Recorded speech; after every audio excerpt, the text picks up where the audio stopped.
There are moments when I'll see her and it will hit me so deep. Met Wowker, the model and daughter of the late Paul Walker. This was unlike anything we could have imagined. The driver lost control before hitting this tree, and the fire was so big, witnesses raced to put it out, but they simply could not. Before he died, the single father left his daughter with Vin Diesel. It wasn't my idea. He was a father before I was. He represents what every guy wants in an older brother. While Vin has built a reputation as being a bit of a badass on screen, off screen, things start to get weird.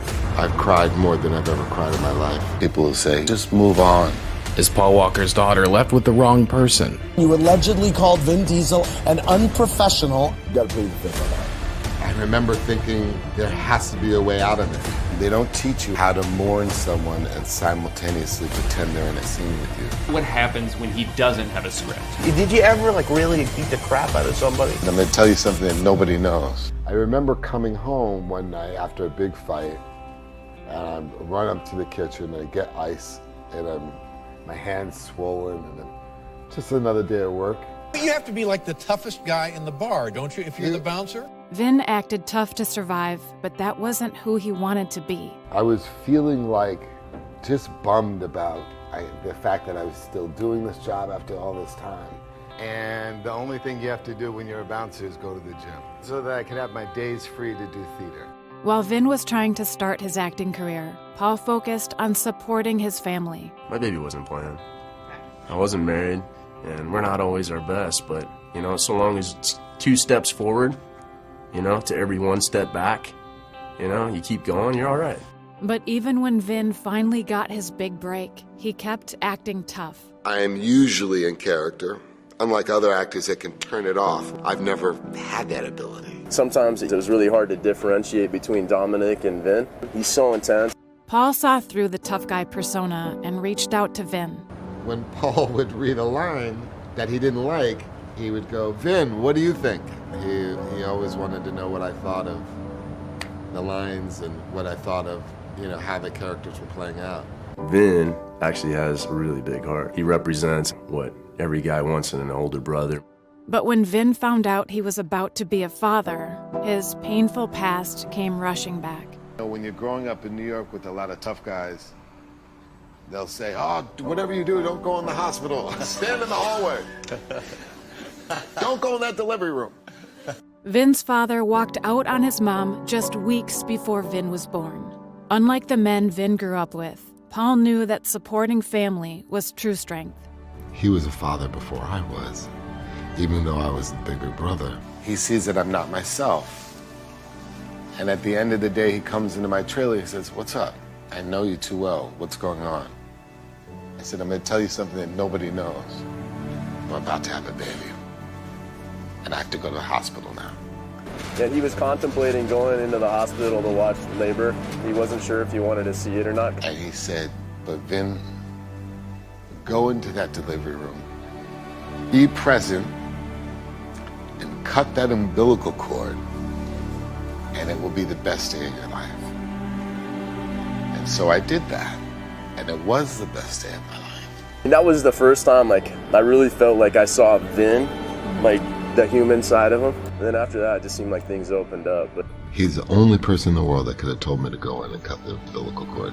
Addressing that fatherhood head on with a pride and a joy. Just as Paul helped Vin step up for his family, everything went up in flames. Let's get straight to the breaking news. Paul Walker, one of the stars of the enormously popular Fast and Furious movies, dead in a car crash. And the fire was so big, witnesses raced to put it out, but they simply could not. And now this, a crash site turned into a memorial. Spent 15 years with a brother, and then one day he's gone. I leaned on him, and he was my rock. This was unlike anything we could have imagined. They don't teach you how to mourn someone and simultaneously pretend they're in a scene with you. It was the hardest thing I ever had to do. I remember thinking that there has to be a way out of it. But Vin was about to become a dad again. Sometimes when you lose somebody, you're hypersensitive to all the gifts that they've given you. Could he be strong for his family without Paul's support? I couldn't help but to remember Paul and his advice. You keep going, you know, and you find your way. And sometimes you fall flat on your face and you get up again. I knew he was there. And as I'm cutting the umbilical cord, I'm thinking to myself, it's all because Paul Walker told me to go into the delivery room. And so once it came time to sign the name, I started writing Paul. And then just added I-N-E. And it felt like, you know, a way to keep his memory a part of my family and a part of my world. But there was one member of Paul's family who really needed Vin's support. I was in a position to protect his legacy. As your godfather to his beautiful, wonderful daughter. I know you take good care of Meadow. To see her with my children is one of the most beautiful things. There are moments when I'll see her playing with Pauline and it will hit me so deep because I can only imagine what my brother's seeing when he sees that. I feel very protected. He's the first person on Father's Day to wish me a happy Father's Day. Vin became stronger than ever by supporting his family. It doesn't matter where you're from. It doesn't matter what nationality you are. If you love someone, they're your family. It makes me proud to be a part of this. You would be amazed what you can do with love. You'd be amazed how powerful a force that is.